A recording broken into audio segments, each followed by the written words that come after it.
श्री शिवाय नमस्तुभ्यं मित्रों, जय महाकाल, हर हर महादेव। तो मित्रों, कैसे हैं आप सब? आशा करते हैं आप सब लोग बहुत अच्छे होंगे। मित्रों, हम सबको पता है कि 9 सितंबर को है पितृपक्ष का दूसरा दिन और साथ ही में मंगलवार का दिन पड़ा है।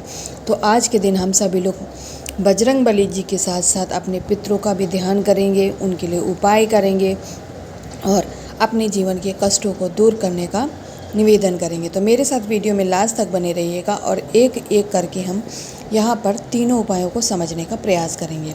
सबसे पहले ही उपाय की बात करते हैं कि आखिर हम सभी लोग आज अपने घरों में पितृ दीपक या फिर बजरंगबली भगवान जी के लिए, बालाजी महाराज जी के लिए दीपक कैसे तैयार करने वाले हैं। ठीक है मित्रों, सामने स्क्रीन पे आपको एक मिट्टी का दीपक दिख रहा है। ठीक है, आपको मिट्टी का ही दीपक लेना। ऐसा क्यों? क्योंकि पूज्य गुरु जी ने बताया है कि जब बालाजी महाराज जी के लिए कोई हम दीपक लगाते हैं तो मिट्टी का दीपक जितना ज़्यादा पुराना होता है, मेरी बात को समझिएगा मित्रों, जितना ज़्यादा पुराना होता है उतना ज़्यादा ही महत्वपूर्ण होता है।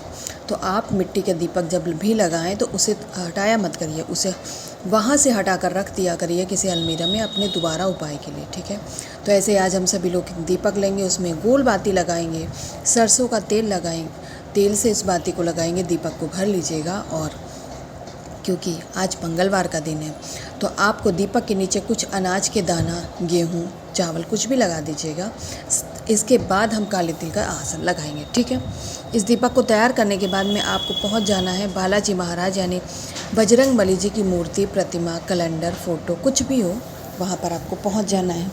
जैसा कि मैंने आप लोगों को बताया कि हम आसन पहले गेहूँ का लगाएंगे, इसके बाद आपको काले तिल थोड़े से इस पर डाल देंगे। ठीक है, कर लिया आपने, दीपक को स्थापित कर लिया।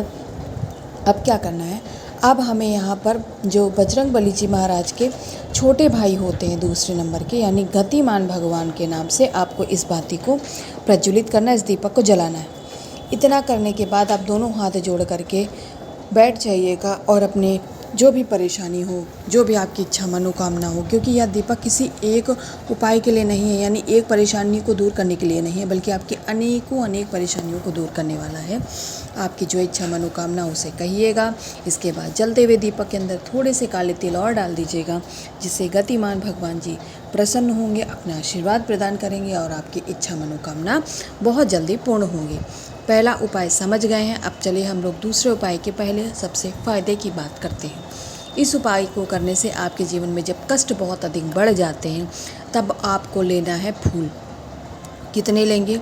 सामने आपको जो स्क्रीन पे फूल दिखाया गया है, आप यही पुष्प हो तो ठीक है, नहीं हो तो कोई भी आपको सफ़ेद कलर के 2 पुष्प ले लेने हैं। जो पुष्प दिखाया गया है वही ढूंढने के चक्कर में मत रहिएगा, कोई भी आपको सफ़ेद कलर के फूल मिल जाएंगे आसानी से। आपको गिन करके 2 फूल अपने उपाय के लिए ले लेने हैं। इसके बाद में हमें लेना है चावल। अब चावल कितने लेंगे?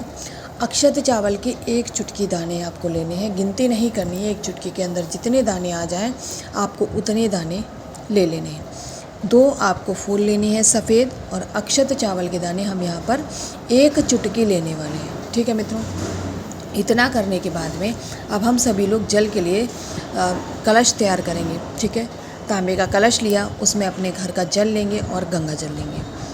अब जो फूल लिया है और जो चावल लिया है उसे इस कलश के अंदर नहीं डालेंगे, क्योंकि किसी विशेष उपाय में ही पुष्प कलश के अंदर डाला जाता है, अन्यथा पुष्प सदैव कलश के बाहर, यानी आपको थाली में अलग से लेके जाना है। कलश के अंदर चढ़ाने से जो उसका महत्व होता है, जो उसका प्रभाव होता है, वो समाप्त हो जाता है। तो आप सभी लोग कभी भी पूजन करिए तो इस बात का स्मरण रखिए कि कलश के अंदर आपको पुष्प नहीं डालना, बल्कि किसी विशेष उपाय में ही पुष्प डालना है। इतना करने के बाद में आप लोटा और पुष्प और चावल लेकर के अपने इष्ट, अपने आराध्य भगवान शंकर के शिवलिंग के पास पहुंच जाइएगा। उत्तर दिशा में मुख करके खड़े हो जाएंगे। आपके पास में 2 चावल के दाने हैं, उन चावल के दानों को पहले महादेव जी की शिवलिंग के ऊपर, 2 चावल नहीं, 1 चुटकी चावल के दाने जितने आपने लिए हैं ना बिना गिनती के, उन्हें महादेव जी के शिवलिंग के ऊपर अपने जीवन के कष्टों को दूर करने का निवेदन करते हुए, बालाजी महाराज जी का ध्यान करते हुए महादेव जी की शिवलिंग पर समर्पित कर दीजिएगा।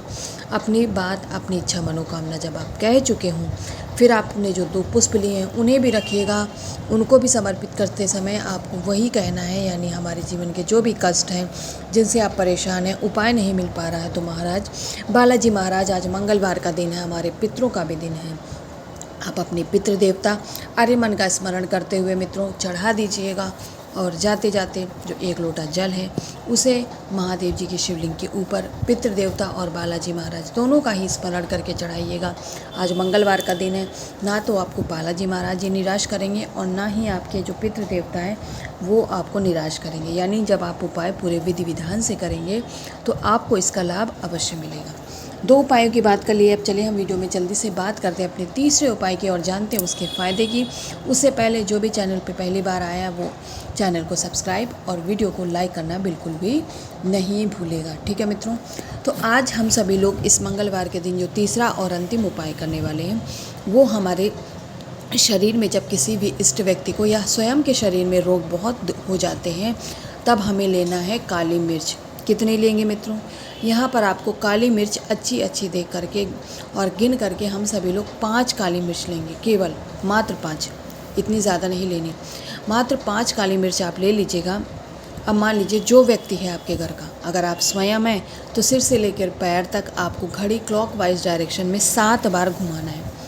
और अगर कोई दूसरा है, मान लीजिए यह व्यक्ति है, मैं बनाने का प्रयास करती हूँ, तो इस व्यक्ति के सिर से पैर तक आपको 7 बार घुमाना है। और जब आप घुमाएंगे तो अपने पितृ देवता आर्यमन का स्मरण करते हुए ही घुमाएंगे कि आपके शरीर में जो भी असाध्य रोग है, बहुत पुराना रोग है जो समाप्त नहीं हो रहा, आप उपाय बहुत कर चुके, दवा बहुत करा चुके, तो इस बीमारी को दूर करें, आपके शरीर को पहले जैसा स्वस्थ बनाने की कृपा करें। इसके बाद इन जो 5 काली मिर्च को ले करके आप सभी लोग महादेव जी की शिवलिंग के पास पहुंच जाइएगा और यहाँ पहुंच करके आप गतिमान भगवान के नाम से इन काली मिर्च को महादेव जी के शिवलिंग पे समर्पित करेंगे।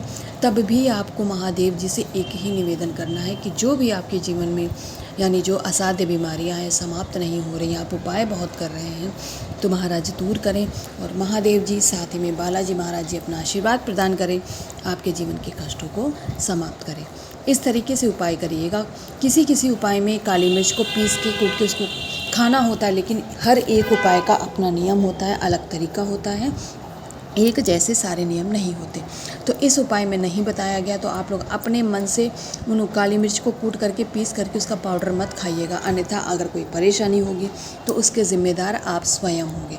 जब तक आपको जो करने के लिए ना कहा जाए वो मत करा करिए, अपने मन से करने से फिर परेशानी भी आपको ही होगी, हमें नहीं होगी, ठीक है मित्रों।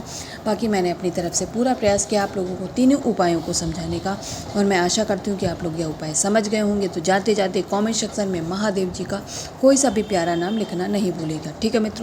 जय बालाजी महाराज, श्री शिवाय, नमस्ते।